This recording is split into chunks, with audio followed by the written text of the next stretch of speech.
할렐루야. 우리를 죄에서 구원하시고 하나님 자녀됨의 복을 누리게 하신 하나님 아버지께 감사와 영광을 올려드립니다. 오늘은 창세기 3장 4절에서 6절 말씀으로 네 가지 죄란 제목으로 말씀의 은혜를 나누고자 합니다. 복음은 삶의 변화를 가져오게 하는 것이죠. 그래서 우리는 복음에 대해서, 진리에 대해서 많이 알면 알수록, 또 그 신앙의 연조가 깊으면 깊을수록, 그리고 우리가 어떤 직분을 받으면 그 받은 만큼 그 삶이 변화되고 그에 따른 열매가 맺어져야 합니다. 그러나 실상 우리의 삶의 현실은 전혀 그렇지 못한 안타까움을 다른 누구가 아닌 바로 나에게서 보게 되는 것입니다. 왜 삶이 변하지 않을까? 우리는 여러 가지 이유를 댈 수 있지만 그 근본적인 문제는 죄의 문제가 분명하게 해결되지 못했기 때문인 것입니다. 사도 바울은 로마서 5장에 죄의 시작을 한 사람 아담으로 인하여 죄가 세상에 들어오고 그 죄로 말미암아 사망이 들어와서 이제 모든 사람이 죄와 사망의 종노릇 하게 되었다, 이렇게 말씀하십니다. 그리스도께서 오신 것은 그 아담이 범죄한 죄의 값을 대신 갚으시는, 아담의 불순종에 대해 예수 그리스도께서 순종함을 통해서 이제 그 죄와 사망의 종노릇 하던 모든 사람들에게 하나님의 의를 입혀주시고 또 의와 생명 안에서 왕노릇하는 자가 되게 하셨다고 분명히 말씀하십니다. 오늘 주신 본문의 말씀은 그 한 사람 아담이 어떻게 죄인이 되어 버렸는지를 분명하게 보여주시는 유일하며 완전한 그런 말씀이기도 합니다. 과연 그 완전한 하나님의 창조물, 하나님의 형상을 닮아서 생육하고 번성한 복뿐만 아니라 땅을 정복하며 또 공중의 새, 바다의 물고기, 땅에 기는 모든 생물을 통치하며 다스리는, 마치 하나님의 대행자로서 그 에덴 동산을 관리하던 청지기 같은, 주인 같은 그러한 관리자로서 살았던 그 아담, 그때는 하늘과 땅도 그리고 모든 만물이 그의 발 앞에 순종하던 그런 하나님의 영광으로 덧입혀졌던 아담과 하와, 그가 왜 죄인이 되어 버렸을까요? 죄는 우리가 생각하는 그 이상의 위력이 있음이 분명합니다. 그러나 우리가 더 희망적인 것은 그 죄의 위력보다 더 크고 위대한 것, 그게 바로 예수 그리스도의 십자가와 부활의 능력이라는 것입니다. 우리가 믿는 복음은 우리의 일상의 문제를 해결하는 그렇게 작은 도구가 아닙니다. 왜 우리가 예수를 믿게 되었을까요? 어떤 사람은 너무나 인생이 고단하고 절망적이어서 예수라는 도피처를 찾기도 합니다. 또 극복할 수 없는 어떤 질병의 문제, 또 정말 관계의 문제, 신이 아니면 해결할 수 없는 그러한 문제를 가지고 우리는 어쩌면 예수님을 믿게 되었는지도 모릅니다. 그러나 하나님께서 우리에게 주시고자 하는 것은 그렇게 일상의 일들만, 그것만 해결해 주시고 예수 믿고 우리가 천국이라고 하는 그러한 소망을 갖는 그것으로 만족하는 것이 결코 아닙니다. 복음은 우리 인간의 본질적인 문제를 근본적으로 변화시키는 그 어마어마한 능력, 그게 바로 복음의 능력이고 우리가 믿는 믿음의 목적이기도 합니다. 복음은 아담이 잃어버린 그 인간의 존귀함을 회복시키는 능력, 그 능력이 우리 모두를 죄의 세력에서 이제는 이기게 하시고 그 아담이 잃어버렸던 하나님의 영광을 바라고 또 즐거워하며 그 영광을 누리는 삶. 그래서 믿는 우리들은 세상 가운데 선한 영향력을 발휘하고 그 한 사람으로 말미암아 생명이 살아나는 역사, 희망이 다시 시작되는 그러한 사회를 만들 수 있는, 그래서 세상이 살만한 그러한 세상으로 만들 만큼 하나님께서는 믿는 우리 한 사람 한 사람에게 그 복음의 가치를 보여주신 것입니다. 이 영광을 사도 바울은 에베소서 1장에 22절 23절에 이렇게 말씀하십니다. 모든 통치와 권세와 능력과 주권과 이 세상뿐 아니라 오는 세상에 일컫는 모든 이름 위에 뛰어나게 하시고 또 만물을 그의 발 아래에 복종하게 하시고 그를 만물 위에 교회의 머리로 세우셨느니라. 교회는 그의 몸이니 만물 안에서 만물을 충만하게 하시는 이의 충만이니라. 아멘. 하나님께서는 믿는 자들로 하여금 교회를 이루게 하시고 교회를 만물 위에 세우시고 모든 만물을 그의 발 아래 복종하게 하시는 그 아담에게 주셨던 그 위대한 그 통치의 하나님의 대행자의 사명, 그게 하나님께서 교회를 통해 이 땅에 세우시고자 하는 하나님 나라의 모습인 것입니다. 이게 믿는 저와 여러분 한 사람 한 사람에 대한 하나님의 계획입니다. 그런데 우리는 이 말을 들으면서도 그 그림이 너무 우리의 현실에 맞지 않는, 너무나 큰 것처럼 여겨지십니다. 저도 과연 이런 위대한 일 과연 가능할까 이렇게 생각할 수 있습니다.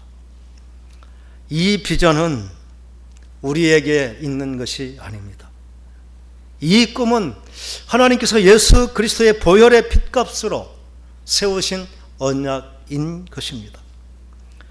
예수 그리스도의 십자가가 단지 우리를 죄에서 구원하고 우리의 일상적인 문제를 해결하는 그 정도에 그친다면 과연 하나님의 아들 예수 그리스도의 그 생명의 대가, 그 보혈의 가치로 합당한가? 만약 그것으로 우리에게 구원이 전부라면 그것은 우리는 그리스도의 보혈에 대한 모독이 될 것입니다. 그래서 우리에게는 없지만 우리에게 주신 예수 그리스도의 보혈의 능력, 그 이름의 권세, 그의 구속의 그 공로가 우리로 하여금 이 위대한 하나님의 꿈을 꾸게 하시는 줄 믿습니다. 하나님께서는 우리가 어떻게 죄인이 되었는지 아주 단순한 그림처럼 보여주셨지만 그 모든 것을 다 담고 있습니다. 의사는 엑스레이 그 화면 하나 가지고 그 사람 속에 있는 모든 질병을 다 판독해내는 것, 그게 의사의 탁월함이죠. 어떤 사람의 눈에는 그저 한 장의 그림일 뿐이지만 전문가의 눈에는 분명한 암세포가 발견되고 그 증상이 보이는 것처럼 우리는 무심히 읽었던 이 창세기 3장 4절에서 6절 말씀에 어떻게 의인이 죄인이 되어버렸는지를 분명하게 보여주시는 것입니다. 사도 바울이 말했던 것처럼 의인이었던 그 아담 한 사람이 어떻게 죄가 들어오게 되었는지, 왜 그가 죄인이 되었고 죄와 사망의 종로를 타게 되었는지, 그것은 분명히 결과로 알 수 있습니다. 하나님의 말씀을 듣고 믿고 순종할 때 하나님께서 아담에게 약속하신 그 모든 복이 다 아담이 누리는 현실이 되었는데, 그러한 아담이 뱀의 말을 듣고 그 말을 믿고 순종하는 그 순간 그는 뱀이 말한 모든 것에 종로를 타는 그러한 노예가 되어버렸다는 것입니다. 죄라고 하는 것이 어떤 커다란 어떤 지진과 어떤 폭풍과 같은 그러한 일이 동반되는 것이 아니라 아주 평상적인 일상 가운데 그러한 죄가 들어왔다는 것입니다. 그러면 우리는 그 죄가 무엇인지 분명히 볼 수 있어야 될 것입니다. 오늘 말씀을 한번 더 같이 한번 읽어보겠습니다. 뱀이 여자에게 이르되 너희가 결코 죽지 아니하리라. 너희가 그것을 먹는 날에는 너희 눈이 밝아져 하나님과 같이 되어 선악을 알 줄 하나님이 아심이니라. 여자가 그 나무를 본즉 먹음직도 하고 보암직도 하고 지혜롭게 할 만큼 탐스럽기도 한 나무인지라. 여자가 그 열매를 따먹고 자기와 함께 있는 남편에게도 주매 그도 먹은지라. 이게 죄의 전부입니다. 죄는 인간에게서 난 것이 아닙니다. 죄는 죄를 짓게 하는 그러한 세력, 이 뱀이라고 표현된 그 뱀의 입을 통해 말한 그 죄의 실체는 요한 계시록과 또 이사야 12장에 분명하게 그 실체를 보여주고 있습니다. 하나님의 가장 탁월한 피조물, 하나님의 영광을 찬양하던 천사장 루시엘이 그 하나님을 대적하여 하나님과 비기겠다고 그 자신의 자리를 떠나서 하나님과 대적한, 그래서 공중에 전쟁이 있었고 쫓겨난 공중의 권세 잡은 자, 영원히 멸망이 예언되어 있는 자, 그게 바로 사탄이요 옛 뱀이라고 하고 용이라고도 말하는 그 사탄의 실체. 그래서 죄라고 하는 것은 인간에게서 나온 것이 아니라 그 악의 실체로부터 유혹을 받았다는 것입니다. 우리가 뱀의 입을 통해서 말했다는 것은 피조물 중에 가장 간교하다라고, 가장 지혜롭고 명철한 이러한 자신의 지혜를 뽐내는 뱀의 입을 통해 여자에게 말을 하는 것입니다. 우리는 이 말씀을 듣고 죄가 무엇인지 정의를 합니다. 하나님의 말씀에 불순종한 것이 죄다. 또 그들은 이제 하나님처럼 된 것이 죄다. 더 정확하게 정리하면 이제 자기의 본연의 하나님의 주인이 되었던 그 하나님의 주권을 잃어버리고 내가 주인이 된 그것이 죄다. 이렇게 정의를 하게 됩니다.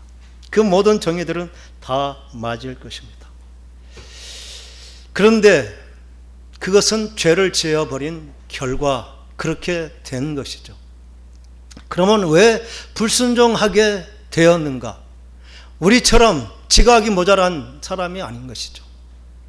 모든 동물의 이름을 지을 만큼, 그리고 모든 창조물을 하나님의 섭리에 맞게 관리할 만큼 탁월한 지혜를 가진 그 아담과 하와, 그들이 속아 넘어갈 만한 그 어마어마한 것이 없다면 과연 그들이 쉽게 넘어갔겠습니까? 그래서 우리는 죄가 무엇인지에 대한 오늘 제목은 4가지가 죄라고 정의하는 것입니다. 우리는 결과만 죄라고 생각해서 그 근원이 4가지가 있다는 것을 알지 못합니다. 그래서 우리는 예수를 믿고 예수의 이름의 권세로 이기지만 그 몇 가지, 4가지 근원을 다 알지 못해서 마치 배에 구멍이 나서 물이 새어 들어옴에도 불구하고 물은 퍼내지만 그 구멍을 막지 못해서 여전히 우리의 인생은 항상 물에 잠겨 있는 죄악의 습성이 우리를 지배하는 삶, 이게 바로 그 죄를 분명하게 규명하고 우리가 싸울 믿음의 그 대상이 무엇인지, 예수의 이름으로 우리가 극복해야 될 죄가 무엇인지를 분명하게 보지 못했기 때문에 우리는 아는 것만큼 변화된 삶을 살아내지 못하는 것입니다. 죄는 분명합니다. 사탄의 말을 통해 말한 그 모든 것이 다 죄인 것입니다. 사탄은 분명하게 4가지를 말한 것이죠. 근데 우리는 그것을 한 가지로 받아들이기 때문에 그 어마어마한 뿌리를 우리가 놓쳐버리는 것입니다. 오늘 3절 말씀, 4절, 5절 말씀에는 동사가 4개가 쓰였습니다. 그 동사, 뭐뭐 할 것이다, 전부 그게 사탄이 말한 죄악의 깊은 뿌리, 근원인 것이죠. 첫 번째 거짓말이 너희가 결코 죽지 아니할 것이다. 우리는 영생의 존재로 지음을 받았죠. 그래서 우리는 영원히 살 수 있는 존재였습니다. 그런데 뱀은 선악과를 다 먹어도 죽지 않을 것이라는 그러한 말을 해준 것입니다. 사람들은 죄를 지은 그 순간부터 영원히 죽지 않을 것이라는 그 사탄의 영향력 아래 이미 다 사로잡혀 있는 것입니다. 그래서 사람은 죽지 않을 것처럼, 죽으면 안 될 것처럼 그렇게 살다가 결국 죽는 것, 그게 바로 사탄의 저주인 것입니다. 사람은 죽을 것을 알면 인생의 깊이가 달라지죠. 우리 인생에 한 달밖에 남지 않았다는 것을 분명히 안다면 지금처럼 욕심부리고 지금처럼 과연 같은 가치관을 갖고 살 수 있을까요?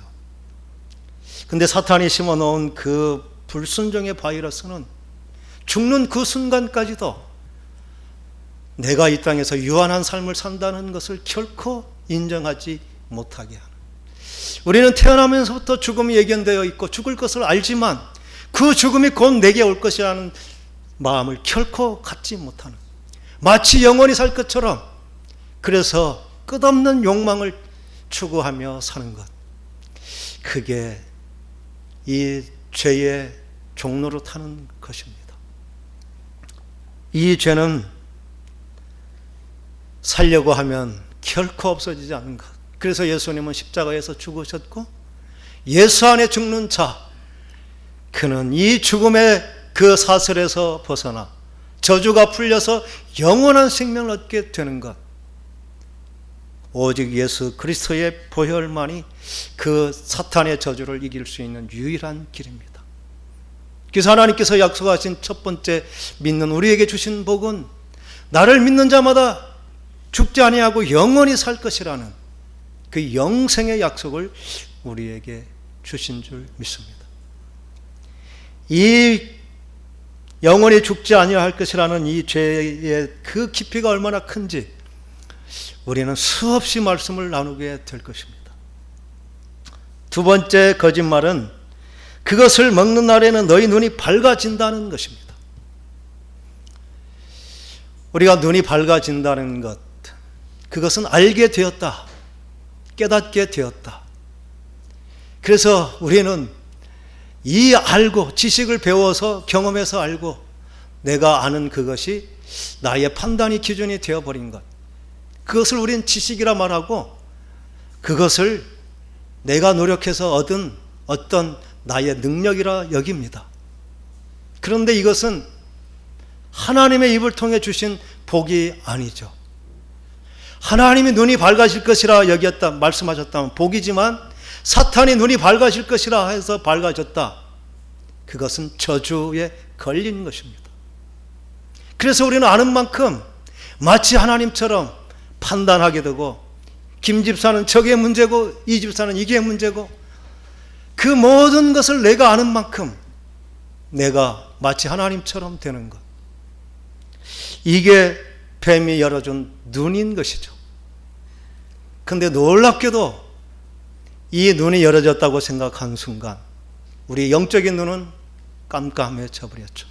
그렇게 눈앞에 보였던 하나님, 진리, 그 하나님의 은혜와 사랑은 보이지 아니하고 나의 죄악, 그리고 다른 사람의 허물, 이런 문제들만 보이는 것.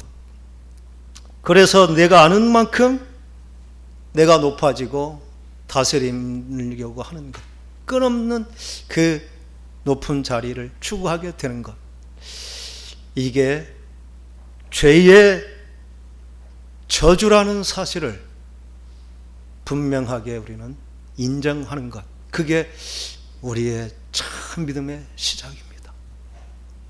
사탄의 말을 통해 준 것이 결코 우리에게 복일 수 없습니다. 세 번째는 너희가 하나님같이 된다. 내가 하나님의 자리에 올라가라, 하나님처럼 되라. 이게 사탄이 부추긴 것이고 사람은 저절로 그렇게 된 것이죠. 내가 남편이라는 그 지위를 가지고 하나님처럼, 아버지라는, 부모라는 지위를 가지고, 또 교회 안에서는 직분을 가지고 마치 하나님처럼, 이것은 어려서도 조그만 키가 크고 힘이 있어도 마치 그것으로 하나님처럼 되려고 하는 인간의 모든 그 하나님의 자리에 오르고자 하는 그 배워지 가르쳐주지 않아도 이미 습득되어 버린 우리의 그 하나님 되려고 하는 그것이 죄의 아주 깊은 뿌리인 것입니다. 그래서 그들은 모든 것을 하나님처럼 분별하고 하나님처럼 행세하려고 하는 것. 이 네 가지가 모든 것을 판단하는 것, 이게 동사로 쓰여진 죄의 근원인 것입니다. 이렇게 죄에 감염되어 버린 그들이 추구하는 것은 결국 무엇인가? 6절은 그것을 말합니다. 그 나무를 보니 먹음직도 하고 보암직도 하고 지혜롭게 할 만큼 탐스럽게도 한 나무였다. 이것을 요한일서에는 이 세상에 있는 모든 것은 육신의 정욕, 안목의 정욕, 이생의 자랑을 추구하는 것이다. 그건 하나님께로부터 난 것이 아니다. 사탄이 준 그 열매, 결과적인 사람의 추구함, 그게 바로 이 보암직도 하고 먹음직도 하고 지혜롭게 하고 탐스럽게 보여버린, 그래서 죄에 감염된 인간은 모두가 육신의 정욕, 안목의 정욕, 이생의 자랑을 추구하는 끝없는 탐욕의 노예로 사는 것, 그게 죄와 사망의 종로로 타는 인간의 실체적인 모습인 것입니다. 그런데 이게 죄인지 분명히 밝혀지지 못하면 우리는 불순종한 것이 죄라고 해서 하나님께 순종하면 된다고 해서 순종은 합니다. 뭐에 순종해야 되는지, 영원히 살려고 하는 그 영생의 유혹이 있을 때 그게 죄임을 알고 거부할 수 있는 순종을 해야 되는 것이죠. 내가 뭔가 알게 됐다고, 내 눈이 밝아졌다고 아는 것으로 갑의 자리에 있고 다스리려고 할 때 그게 죄임을 알고 내려놓는 순종을 해야 되는 것이죠. 그리고 내가 하나님의 자리에 있어서 모든 것의 주인이 되었다고 생각하는 것, 그게 죄임을 알고 내려놓는 순종.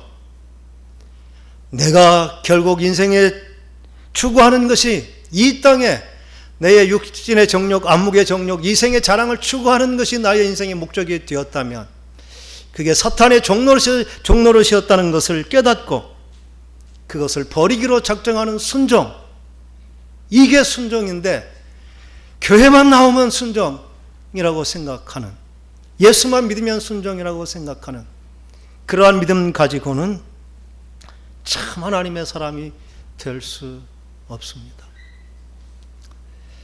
놀랍게도 교회는 이 사탄이 부추긴 것을 마치 하나님의 은혜인 양 포장되어서 교회가 추구하는 것이 좋은 대학, 좋은 직장, 정말 보란듯한 성공을 추구하는 것, 그것이 마치 하나님의 축복인 양 교회가 그렇게 되면 복을 받았다 말하는 것입니다. 인간이 누릴 본질적인 축복은 그런 것이 아닙니다. 하나님께서 생육하고 번성하여 생명의 나라를 만드는 것, 그리고 하나님을 대행해서 이 땅을 하나님의 공의와 정의가 흐르는 땅, 그래서 모든 것이 하나님의 창조의 섭리에 맞도록 그렇게 다스려지는 삶, 그게 하나님께서 우리에게 주신 참된 복인 것입니다. 우리는 그렇게 복된 삶을 살 수 있을까? 그렇게 살아낸 참 믿음의 사람의 본이 바로 성경에는 또 기록되어 있는 것입니다. 그렇게 산 참 믿음의 모델, 그게 바로 아브라함인 것입니다. 우리는 아브라함의 삶을, 성공적인 삶을 알지 못합니다. 근데 행복한 우리 교회는 한번 그 아브라함의 삶을 10단계로 나누어서 과연 정말 믿음의 그 삶이 무엇인지를 한번 나눈 적이 있습니다. 우리의 인생의 삶은 이 땅의 것으로 자랑하고 이 땅의 것으로 만족하는 것이 아닙니다. 그렇다고 우리는 세상을 떠나 모든 부와 권세와 명예를 초월하고 그것을 추구하지 않는 삶을 사는 것인가? 결코 아닙니다. 그것이 우리의 목적이 되지 않는 그런 것이 주어진다면 그 모든 것이 나의 자랑, 나의 명예, 나의 높임을 위해서 아니라 하나님의 주권과 하나님의 영광을 위해서 다스려지는 것. 그 삶을 요셉은 그렇게 살아낸 것이죠. 그는 전 애굽의 모든 보화를 다 주관하는 그 모든 그런 권세를 가졌지만 결코 자기를 위해서 추구하지 아니하고 모든 민족의 인류의 생명을 구원하는 그 일을 넉넉하게 감당했던 그 위대한 삶, 그게 믿는 우리에게 주신 재물관인 것입니다. 한국에는 이렇게 위대한 정말 물질관을 가진 그런 위대한 성공자가 아직은 많이 나오지 않았습니다. 하나님께서 재물을 주시면 주신 그만큼 어떤 자기의 왕국을 세우는 것이 아니라 하나님 나라를 건강하게 세워가고 그의 삶이 정말 후대에 영광스러운 이름이 되는, 모두가 그를 그리워하고 존경하는 이름 그 자체를 남기는 삶, 그게 참 하나님께서 원하시는 복을 누리는 삶의 모습인 것입니다.